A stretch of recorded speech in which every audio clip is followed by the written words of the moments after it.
Quem que vai dar aula? É a Isa hoje?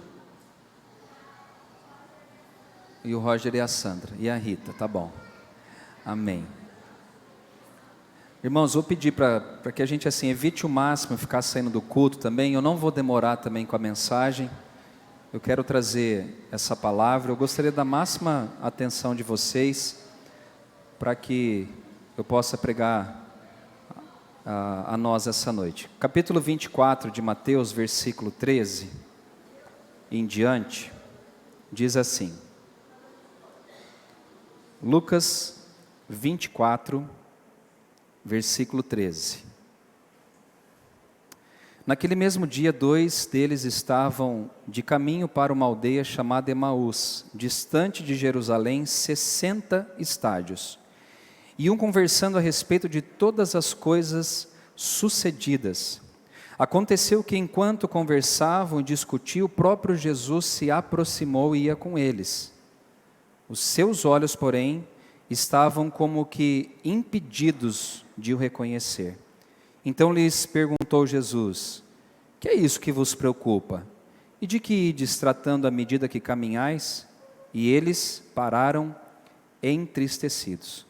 Um porém chamado Cleopas respondeu dizendo: és o único porventura que, tendo estado em Jerusalém, ignoras as ocorrências desses últimos dias? Ele lhes perguntou: quais?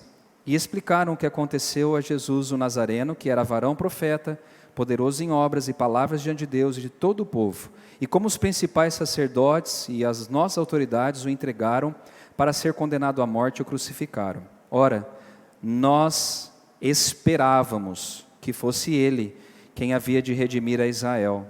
Mas depois de tudo isso, é já este o terceiro dia desde que tais coisas sucederam. É verdade também que algumas mulheres das que conosco estavam nos surpreenderam tendo ido de madrugada ao túmulo. E não achando o corpo de Jesus, voltaram dizendo terem tido uma visão de anjos, os quais afirmam que ele vive. De fato, alguns dos nossos foram ao sepulcro e verificaram a exatidão do que disseram as mulheres, mas não o viram. Então lhes disse Jesus: honestos e tardos de coração, para crer tudo o que os profetas disseram. Porventura não convinha que o Cristo padecesse e entrasse na sua glória? E começando por Moisés, discorrendo por todos os profetas, expunha-lhes o que a seu respeito constava em todas as Escrituras. Quando se aproximavam da aldeia para onde iam, fez ele menção de passar adiante. Mas eles os constrangeram, dizendo: fica conosco, porque é tarde, e o dia já declina. E entrou para ficar com eles. E aconteceu que, quando estavam à mesa, tomando ele o pão, abençoou, e tendo partido, lhes deu. Então se lhes abriram os olhos, e o reconheceram, mas ele desapareceu da presença deles. E disseram ao outro: porventura não nos ardia o coração, quando ele pelo caminho nos falava, quando nos expunha as Escrituras? Porventura não nos ardia o coração, quando ele pelo caminho nos falava, quando nos expunha as Escrituras? Amém. Que Deus possa falar conosco através dessa palavra. Você desliga ali para mim, por favor. Eu trouxe essa mensagem na casa do Ivan, do Peixe, na sexta-feira. Ontem eu pincelei um pouco na nossa reunião de oração. E hoje eu queria falar um pouco mais sobre esse texto aqui, que fala de 2 discípulos que estavam a caminho, ou no caminho de Emaús. E eles estão conversando das coisas que acabaram de acontecer em Israel, em Jerusalém. Se a gente for para o capítulo de número 23 de Lucas, a gente vai ver sobre a morte de Jesus, nós vamos ver sobre o sepultamento de Jesus, e o capítulo de número 24 começa falando da ressurreição de Jesus. Ou seja, houve um grande alvoroço naquela cidade. Houve conversas de tudo quanto é tipo, né? Você viu aquele homem que dizia que era o filho de Deus, que era o rei dos judeus, acabou sendo crucificado. E muito bochicho estava acontecendo, muitas falas, muitas coisas estavam sendo faladas acerca desse respeito. E os discípulos aqui, eles estavam falando dessa mesma coisa. E eles começam então pelo caminho conversar, e a Bíblia fala que esses dois homens, eles estavam já distante, conversando, e no versículo 15 fala que o próprio Jesus aparece diante desses dois discípulos. Esse texto também é um pouco difícil de interpretar, porque como eles não reconheceram a Jesus? Será que o nosso corpo, depois de glorificado, vai ser irreconhecível? Será que eu vou saber quem é a Ana Carolina, a Ana Rosa, a Mariana? Será que nós vamos saber? Não dá para a gente saber. Dá para saber que o nosso corpo vai ser glorificado. Só que o fato, no versículo 16, fala que os olhos desses discípulos estavam como que impedidos de o reconhecer. E o que era esse impedimento? Será que o próprio Deus cegou o entendimento para que eles não enxergassem e percebessem quem era Jesus? Ou será, e aí eu levanto algumas perguntas aqui, ou será que havia alguma coisa a mais que estava impedindo deles reconhecerem que era Jesus, né? Eu anotei algumas coisas aqui, e talvez o que impede não só esses discípulos, mas de nós também, de vermos a Jesus e reconhecer Ele como Senhor da nossa vida, é o pecado, né? A Bíblia fala que a única coisa que separa o homem de Deus é o pecado. Mas eu não quero acreditar que esses discípulos aqui eles estavam em pecado. Eu quero acreditar que talvez eles estavam esperançosos de que algo iria acontecer, e como não aconteceu do jeito que eles achavam que ia acontecer, eles estavam talvez decepcionados, ou eu posso usar a expressão também incredulidade. Eles não acreditaram de fato que Jesus estava com o corpo ressurreto, né? Tanto é que fala que os olhos estavam como que impedidos, não estavam impedidos, é como, é um exemplo, né, professor? É como está, não é que esteja, mas é como está, né? E eu quero entender que pode ser que a incredulidade impediu esses discípulos de reconhecer que era o próprio Jesus que estava do lado deles. E eu queria aplicar um pouquinho essa primeira parte dessa mensagem a nós aqui hoje no século 21. O que nos impede às vezes de enxergarmos Jesus na nossa vida? Eu creio que a incredulidade é uma coisa que nos impede de ver Jesus agindo, né? Eu e a Ana, esse mês agora, não acaba janeiro, né, gente? Vamos dizer a verdade, parece que já é 52 de janeiro, não acabou o mês ainda, tem mais 2 dias. A gente passou tanta coisa, né, Ana, nesse mês, Jesus Cristo. Viajamos, voltamos, e tivemos o lance do consórcio, fomos contemplados, e aí é o rolo para pagar o boleto, enfim, a gente foi contemplado num lance. Eu falava sempre para ela isso, não que ela não tinha fé, mas eu sempre falava, Ana, é pela fé, nós temos que ter fé, vai dar certo, até que um dia nós fomos no banco, onde nós fizemos o consórcio, e um gerente, que é cristão também, irmão em Cristo, ele sentou, fez um monte de cálculo de conta, ele falou, você tem que dar isso, que você vai ser contemplado. Fizemos isso em dezembro, em janeiro, nosso consórcio saiu, né? E aí eu fiquei vendo que muitas coisas é falta de fé, é incredulidade, né? Eu sei que Deus tem o tempo certo para todas as coisas acontecerem na nossa vida, mas irmão, se você não bate a porta, não abre, né? Tem gente que sonha chegar um anjo com uma carruagem de fogo e falar assim, está aqui a sua bênção, meu filho. Eu não fico esperando isso, eu fico batendo. Se a porta abrir, você faz o quê? Você entra. Então talvez a incredulidade tenha impedido você de ver Jesus e os milagres dele se multiplicando e acontecendo na sua vida. Volta a falar, eu sei que Deus tem um tempo e um propósito para tudo que acontece em nós. Nada acontece da noite para o dia.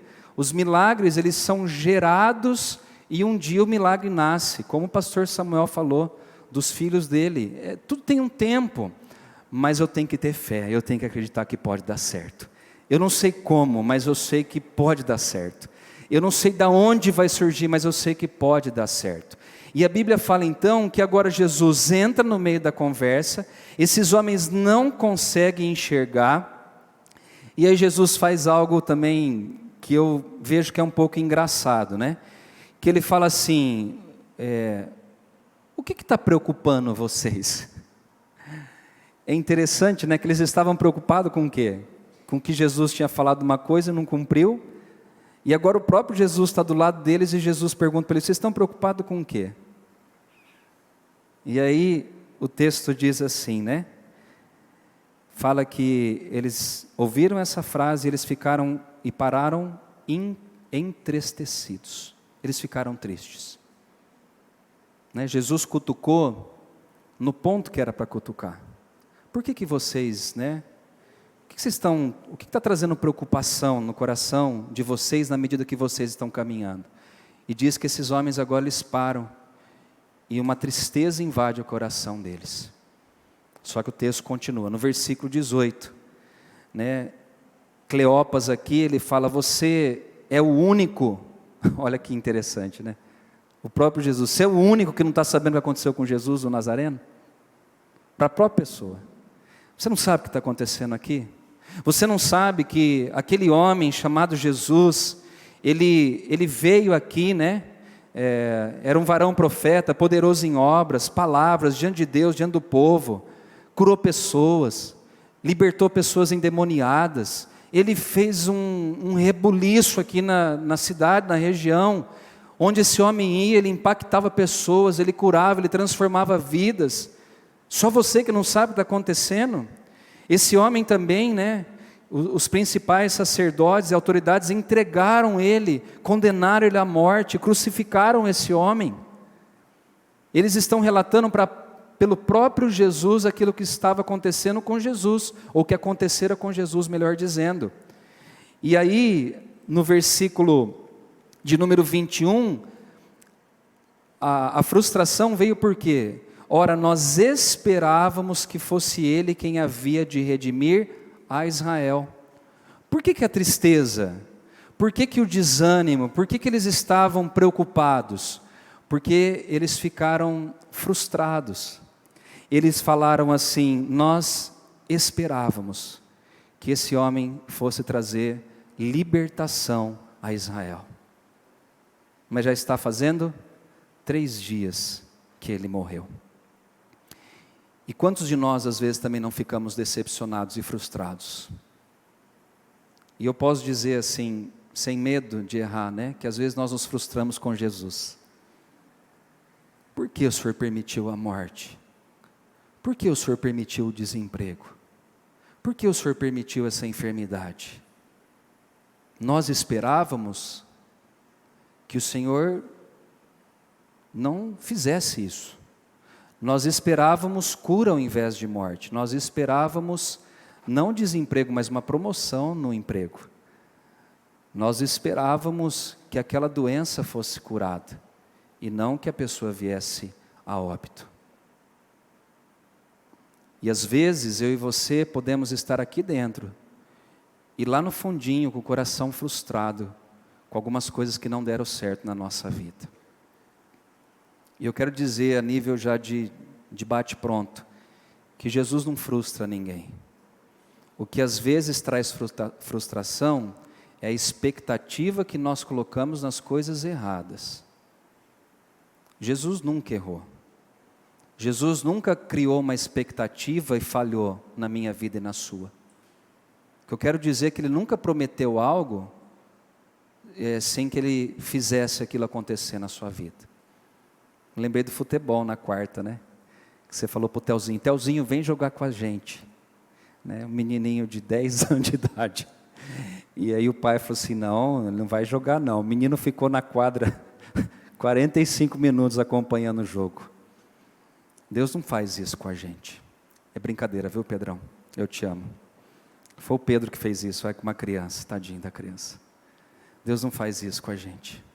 Ele não cria uma expectativa e Ele fala, agora não vou fazer isso que eu falei que eu ia fazer. Deus não frustra ninguém. Deus não mente a ninguém. Jesus, a palavra dele é viva, é eficaz. A palavra dele é como uma faca de 2 gumes. A palavra dele fala que não volta vazia, sem que cumpra aquilo que ele quer que aconteça ou que ele prometeu. Jamais. Se você gosta de estudar um pouquinho a palavra, você vai ver que a vinda de Jesus, ela foi relatada pela maioria dos profetas do Antigo Testamento.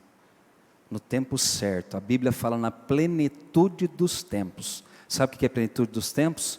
No tempo exato, no tempo perfeito, Jesus veio sobre a terra.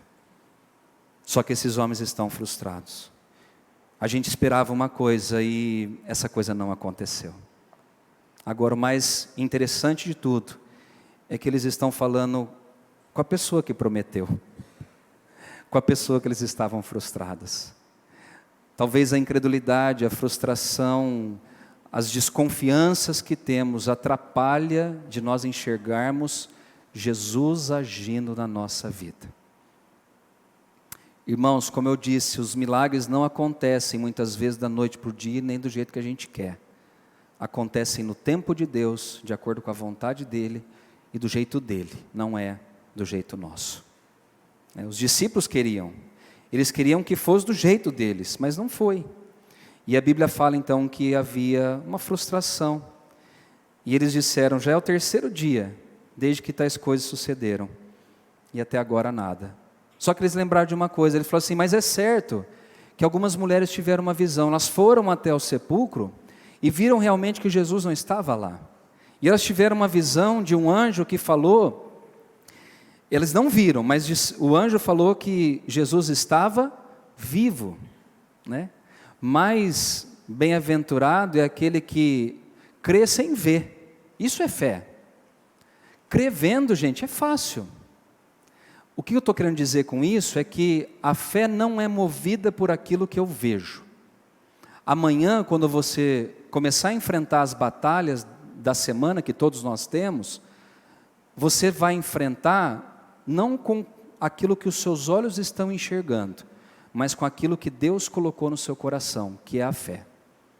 Nós não vivemos por aquilo que vemos, nós vivemos por aquilo que nós cremos. Eu sou bem-aventurado porque sem ver Jesus, eu creio que Ele existe. E eu creio que Ele é galardoador daqueles que amam a Ele e servem a Ele. Eu creio, mas isso é fé, né? E essa fé quem coloca no nosso coração é através de uma busca nossa, da leitura da palavra ou na oração e assim por diante. O fato é que nós precisamos ter fé, né? E aí Jesus ele fala, ó nécios, tardios de coração ou tardos, para crer tudo o que os profetas disseram. Jesus, Ele tem a paciência de dizer, vocês são incrédulos, Ele está falando isso. Os profetas, Ele lembra agora dos profetas, Ele fala assim, o que os profetas falaram? As profecias, irmãos, todas indicavam a vinda de Jesus, a sua morte e a sua ressurreição. Os que falaram, né, da vinda de Cristo, falaram da sua morte e também da sua ressurreição. Todos falaram. E aí é interessante que Jesus, ele indaga esses dois discípulos dizendo, não convinha que o Cristo padecesse e entrasse na sua glória? Ele está tentando fazer, ou despertar na mente desses discípulos, assim, mas ele não falou que ia ser dessa maneira? Por que você está preocupado, né? E nós fazemos isso direto com a palavra de Deus, né? É só bater um problema, que a gente já começa às vezes a reclamar.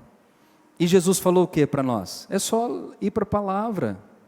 Um que eu gosto, né, que eu sempre tento lembrar no meu dia a dia é, que no mundo nós teremos o quê? Diversões. É diversões, pastor? Os filhos que é isso, né? Diversão. Mas Jesus falou, no mundo vocês terão aflições. Vai ter diversão de vez em quando, mas aflição muitos dias. Se eu pudesse, né, trocar o versículo, eu trocaria, né? Não convinha que Cristo padecesse e entrasse na sua glória, eu ia falar assim, Ele não falou que não ia ser fácil? Por que vocês estão entristecidos? Por que vocês estão incrédulos? Por que vocês estão frustrados? Ele não falou, Ele avisou. Ele falou, no mundo vocês vão ter aflição, mas tende bom ânimo, porque eu venci o mundo. Sabe o que Jesus está querendo falar para nós? Eu venci. E se Ele venceu, nós iremos? Você vai vencer. Você vai vencer. E sabe qual que vai ser a coroa? A vida eterna que o Senhor preparou para cada um de nós. Esses dias o Alexandre postou uma frase do Augusto Nicodemos, né? Que ele disse, e eu concordo com ele, que ele fala que Deus permite as aflições na nossa vida, para a gente lembrar que a nossa morada eterna não é aqui na terra, é na glória. Então a vida está muito gostosa, aí Deus vem lá e faz assim, ó, dá uma balançadinha. Você fala, meu Deus, que é isso? Ah, eu não quero mais viver, Senhor, me leva daqui, me arrebata. Porque não é aqui, aqui é aflição mesmo. Só que eu lembro vocês, né, que a palavra de Deus, ela não é mentira, a palavra de Deus é verdade. Ele está dizendo, lembra que convinha acontecer do jeito que aconteceu. E Jesus é tão bom, irmãos, e paciente, que no versículo 27 fala que começando de Moisés, olha onde ele foi, lá na lei, e todos os profetas, Jesus começou a expor as escrituras desses dois homens. Como Jesus é bom. Se fosse a gente, hein? Mas eu já falei isso para você, ô cabeçudo, você não entra na sua cabeça? Jesus não fez isso. Ele teve paciência, ele teve amor. E ele foi expondo as escrituras, lá de Moisés. Lembra, veio Moisés, aí teve a lei, aí teve os 40 anos no deserto, Canaã, depois vem vindo José, e aí as coisas vai. Aí lembra que lá os profetas falaram que ia vir o Redentor? Lembra que Isaías falou, né?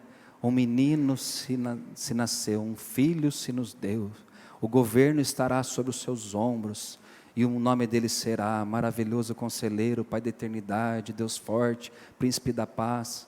Ele foi falando, mas mesmo assim, o que aconteceu? Eles não reconheceram. E o texto vai para frente. Quando eles estavam perto da aldeia, Jesus fez menção de passar adiante, ou seja, ele ia embora. E aí os dois discípulos constrangeram Jesus, dizendo, fica aqui com a gente, né? Já é tarde. E Jesus entrou então na casa, né, desses homens ali.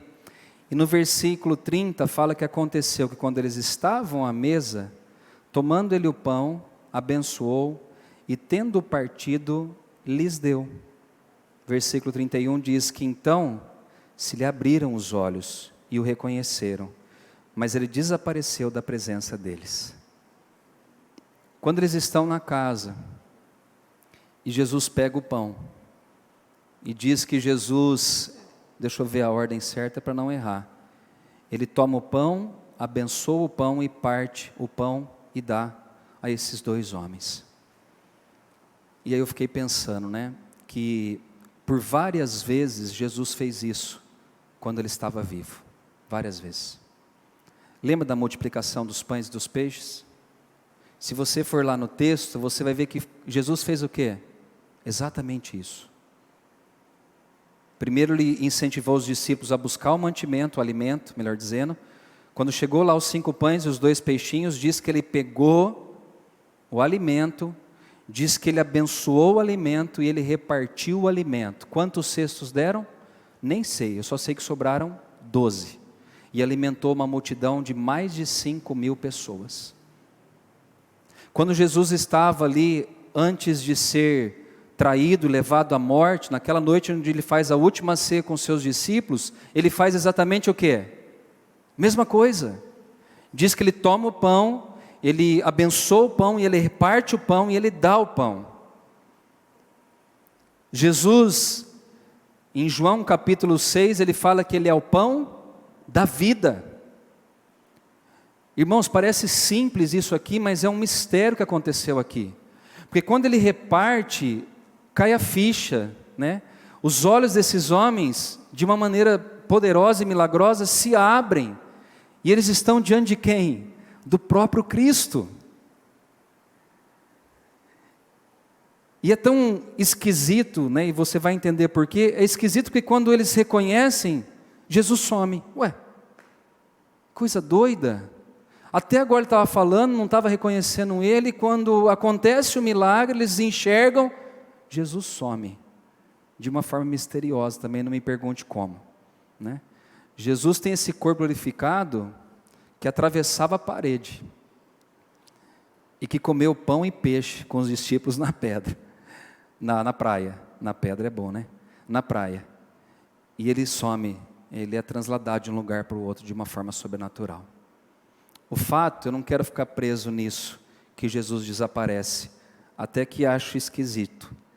Mas eu quero entender que eles recordaram, né? Recordaram o quanto Jesus já havia feito, quantos milagres, quantas multiplicações, quantas pessoas ele tocou, agindo, curando, libertando, restaurando, e agora os olhos deles se abrem. Irmãos, que os nossos olhos possam se abrir também essa noite, que a gente possa reconhecer Jesus na nossa vida. Eu creio que eu coloquei um vídeo durante essa semana, não sei se todos assistiram ou não, mas eu quero comentar que a gente tem percebido que Satanás ele tem aumentado as suas investidas contra as nossas vidas. E eu não quero exagerar com isso. Eu quero ser o mais sóbrio e verdadeiro com essa palavra que eu estou dizendo. O diabo ele tem intensificado, né, juntamente com os seus demônios, para destruir a mim e a você.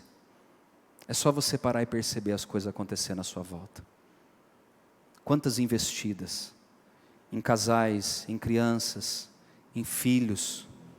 Nunca se ouviu falar tanto, irmãos, de filhos de líderes que se enveredaram por caminhos que a gente até duvida, né? Homossexualismo, drogas, libertinagem, né? Pessoas que a gente seguia, admirava, cantores, pregadores, e que de maneira assustadora estão distorcendo, pervertendo, né? Anulando aquilo que a Bíblia ensina. O diabo ele não está brincando. Ele sabe que o tempo dele é curto. Ele sabe.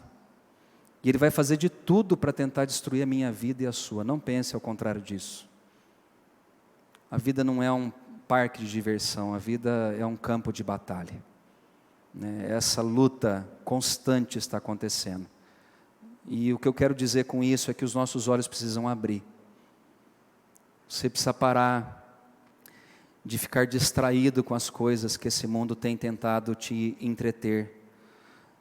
Que os seus olhos se abram para que você não enxergue somente as coisas no campo material, mas sim no campo espiritual. O que está por trás daquilo. Sem querer dar desculpa, ai foi o diabo. Não, tem a parte nossa em muitas coisas, mas a gente não pode subestimar o nosso inimigo. O diabo sim, continua roubando, continua matando, continua destruindo muitas e muitas vidas. Domingo passado, quando a gente acabou um culto, todo mundo já tinha ido embora, ainda estava aquela chuva, né? Estava eu, a Zezé e mais algumas pessoas, e chegou um cidadão, né, Zezé? Que conhece a Bíblia talvez melhor do que eu e você. Conhece mesmo. Ele falou texto ali que eu falei, não, o cara conhece. Só que está na rua. Escravo no pecado, no vício, na destruição de vida. Isso só me mostra cada vez mais que o diabo não perde tempo. Nós perdemos, mas o diabo não perde tempo. Então, se eu fosse resumir a palavra de hoje em uma frase ou em um pedido, era que o Senhor abra os nossos olhos espirituais para a gente enxergar. Não é uma brincadeira, né? A gente sabe que tem o plano material, terrestre, mas também tem o plano espiritual. E é uma batalha sendo travada, né? Não pense você que o diabo ele fala, nossa, que bênção, eles foram no culto agora domingo, essa semana eu vou dar paz para eles. Não vai dar paz. Ele vai nos tentar de todas as formas, de todos os jeitos, para tentar entrar na nossa vida, na nossa família, e destruir o maior número de pessoas possíveis, porque ele sabe que o tempo do seu fim se aproxima. E eu estou aqui como pastor para te alertar, para que você abra os seus olhos, né? Que a frieza, que a indiferença, que a incredulidade, que as frustrações que tem dentro do seu coração saiam e que você possa abrir os seus olhos e enxergar as coisas espirituais que estão acontecendo à sua volta. Amanhã você vai trabalhar, normal, estudar, você vai fazer o que você tem que fazer, mas peça, Deus, abra os meus olhos para que eu possa enxergar. Você que é pai, é tempo de você cobrir a vida do seu filho em oração. Se tem pessoas que o diabo quer conquistar, são as crianças, irmãos. Porque se ele conquista o coração de uma criança, ele destrói uma história de uma vida inteira de uma pessoa. Ore pelos seus filhos, não brinque. Ore, impõe as mãos se for preciso, ore. Na sua casa, no seu lar, ore pelos seus. E que Deus te levante para você orar dos outros também, interceda pelos outros que estão à sua volta. Mas é tempo de nós não nos distrairmos com as coisas desse mundo, ficar apercebido das coisas espirituais que estão para acontecer, né? Se piorar ou não, eu vou continuar seguindo a Cristo. Biblicamente a gente sabe que os sinais são de piora, mas eu creio em Cristo. Em todos os momentos Jesus sustentou a sua igreja aqui na terra, a gente crê nisso. Ele não vai falhar, Ele vai continuar sustentando a cada um de nós. A gente fala, vai fechar a igreja. A porta pode fechar, irmão, mas a igreja nunca para. Porque a igreja somos nós, né? A comunhão somos nós. O corpo de Cristo somos cada um de nós. Mas eu preciso estar com os olhos abertos para enxergar Jesus agindo, operando e fazendo obras na minha vida e na sua vida. Amém? Vamos ficar em pé. Eu quero orar por você essa noite.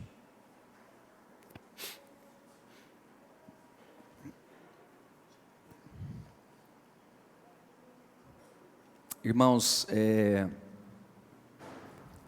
me procure quando você não estiver bem, quando estiver acontecendo alguma coisa que fugiu do controle, procure a gente.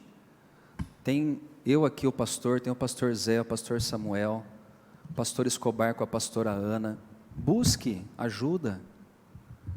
Às vezes está passando por um problema tão difícil e Deus colocou pessoas à sua volta para caminhar com você, né? Para orar por você, para cobrir a sua vida de oração, amigos mesmo que Deus coloca. Além de pessoas, membros, vocês têm os pastores aqui também. Às vezes a pessoa me procura e fala, pastor, não queria te incomodar, mas eu sou pago para ser incomodado no bom sentido da palavra. Manda lá, ora por mim essa semana.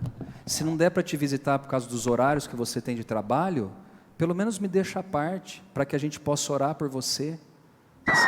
Que seus olhos abram, busque ajuda, busque, você não está sozinho. Uma presa fácil para o inimigo é uma presa que está sozinha. Você pode assistir esses canais aí que mostra a vida na selva, né? Na África principalmente. O predador ele não vai numa manada buscar o alimento, ele vai para aquele que está sozinho. Pega 2, 3 leões, eles dão uma encurralada e aí a presa é mais difícil de escapar.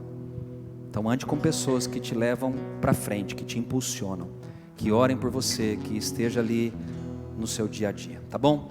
Vamos orar ao Senhor, depois a gente canta essa canção. Vamos orar. Paizinho, eu quero te agradecer pela tua palavra.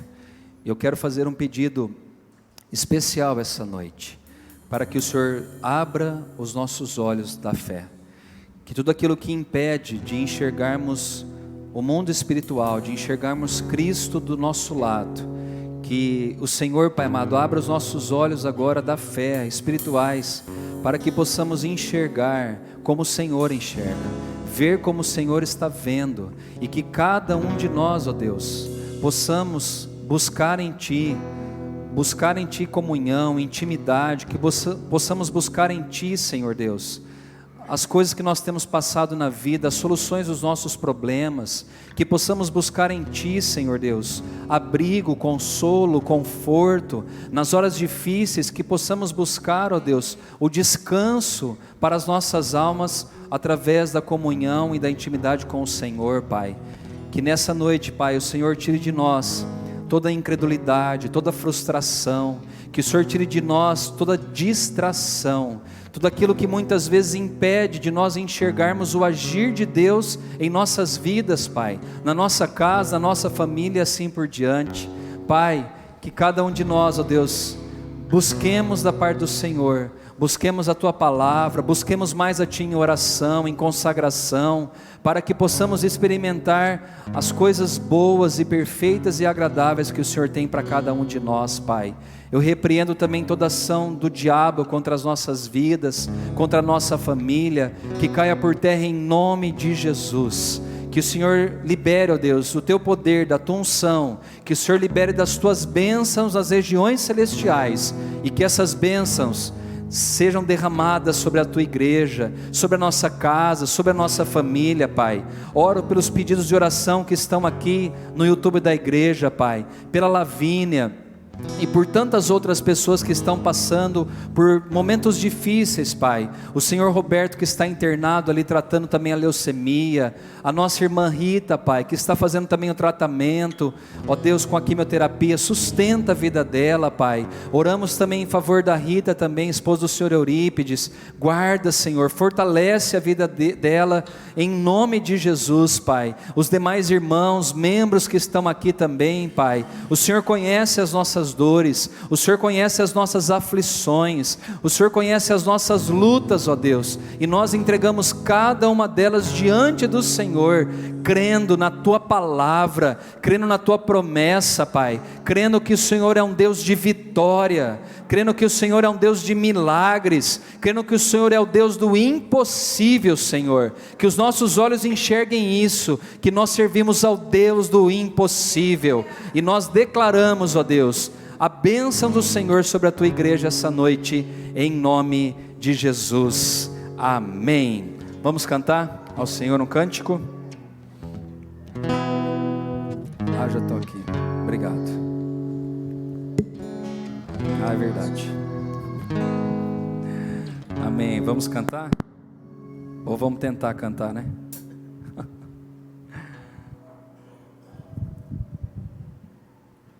Som.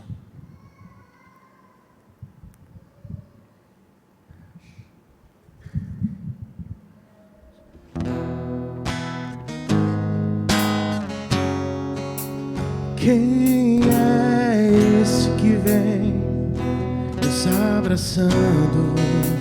Quem é esse que vem nos constrangendo com o olhar? Ele é tão sábio, ensina em amor. Ele é tão manso, cuida dos corações. Quem é esse que vem nos abraçando? Quem é esse que vem nos constrangendo com o olhar? Ele é tão sábio, ensina em amor. Ele é tão manso, cuida dos corações. Entrou em casa, Ele está à mesa, Ele nos observa, sabe que o esperamos, e ao partir do pão, os nossos olhos se abrem e reconhecemos quem Tu és. E ao som da Tua voz, os nossos corações queimam de amor, queimam de amor. E ao partir do pão, os nossos olhos se abrem e reconhecemos quem Tu és. E ao som da Tua voz, os nossos corações queimam de amor, queimam de amor. Nós arrumamos a casa, perfumamos ela toda, nós preparamos a mesa, sobre o lugar de honra. Nós arrumamos a casa, perfumamos ela toda,